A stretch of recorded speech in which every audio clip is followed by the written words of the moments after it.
Tonight, we are hearing from a 7-Eleven clerk who shot a suspect in the stomach after police say he attacked her over a counterfeit bill. Fox 25's Rob Hagan joins us live tonight. Rob, I hear she just got some news from 7-Eleven. That's right, Wendy. Good evening. Now, Stephanie Dilyard says 7-Eleven corporate called her today and fired her for using her own gun in self-defense. They say it's against company policy. She says she's lucky to be alive. 25-year-old Stephanie Dilyard was a 7-Eleven clerk who faced terror after she says a man tried to strangle her after she refused a counterfeit $100 bill for burritos, beef sticks, and ice cream. It happened Thursday, just before midnight. He threatened me, said that he was going to slice my head off, and then that's when I tried to call the police. Realized he started throwing things at me.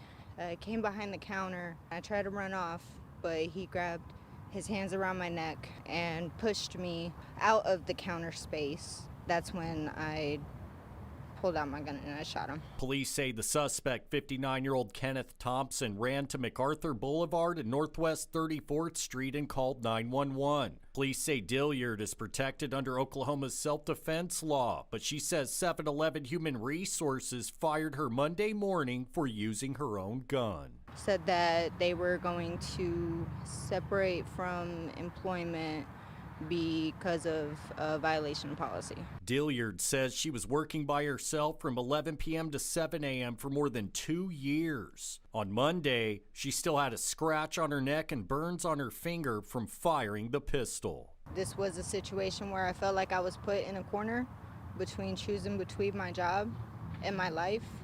And I'm always going to choose my life because there's people that depend on me.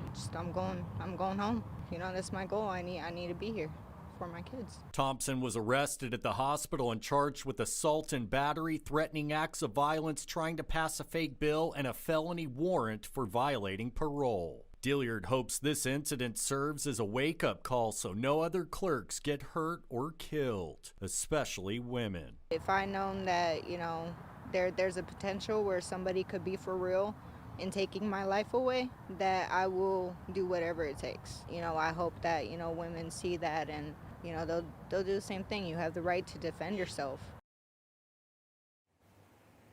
Now, I've reached out to 7-Eleven for comment, but since news time, I've not heard back. And Dilyard says she was supposed to use, quote, store items in self-defense. Live in Oklahoma City, Rob Hagan, Fox 25 News. Our story about a 7-Eleven clerk who was fired for using her own gun in self-defense continues to spark a lot of debate. And we told you Monday, Stephanie Dilyard says she was attacked for refusing a counterfeit bill. And Fox 25's Rob Hagan spoke with two local attorneys about standing your ground in Oklahoma. Rob, what'd you learn? Adam, Wendy, with the story going viral and thousands of people defending Stephanie Dilyard, the young mother who fired her pistol getting fired in the process, I thought I'd bring their questions, comments, and concerns to the legal experts. Former 7-Eleven clerk Stephanie Dilyard was fired for shooting 59-year-old Kenneth Thompson with her own gun after she says he tried to strangle her when she refused a counterfeit bill. You tell me something and you're acting on it, I'm gonna believe you. And he had my neck in his hands, the very thing he said that he was, yeah. Police say Dilyard is protected under Oklahoma's self-defense law, but 7-Eleven says she violated company policy. Monday's story drew tens of thousands of angry comments, many saying 7-Eleven is choosing protocol over precious life. Now Noble McIntyre is weighing in. It's unfortunate she didn't shoot him twice. McIntyre says Oklahoma is an at-will state and an employer can fire a worker for just about any reason as long as it doesn't violate public policy. But Oklahoma is a stand-your-ground state. You have the right to defend yourself. You have a no-tolerance policy for weapons by an employer, and then you have an employee who was put into a dangerous situation by her employer.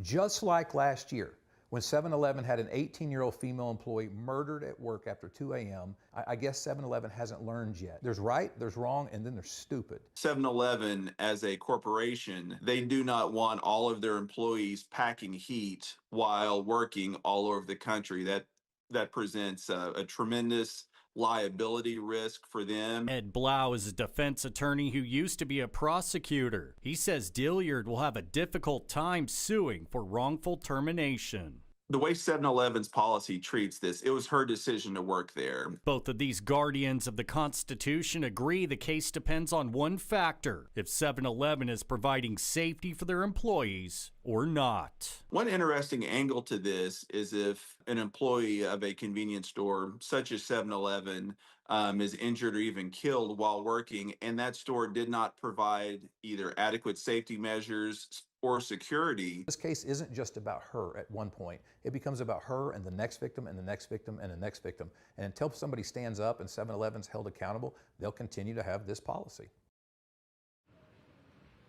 Now, if you'd like to donate to Dilyard's GoFundMe account, we posted a link to our website, okcfox.com, and right now it's at over $5,000.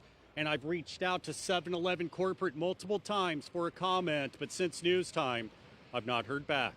Live in Oklahoma City, Rob Hagan, Fox 25 News.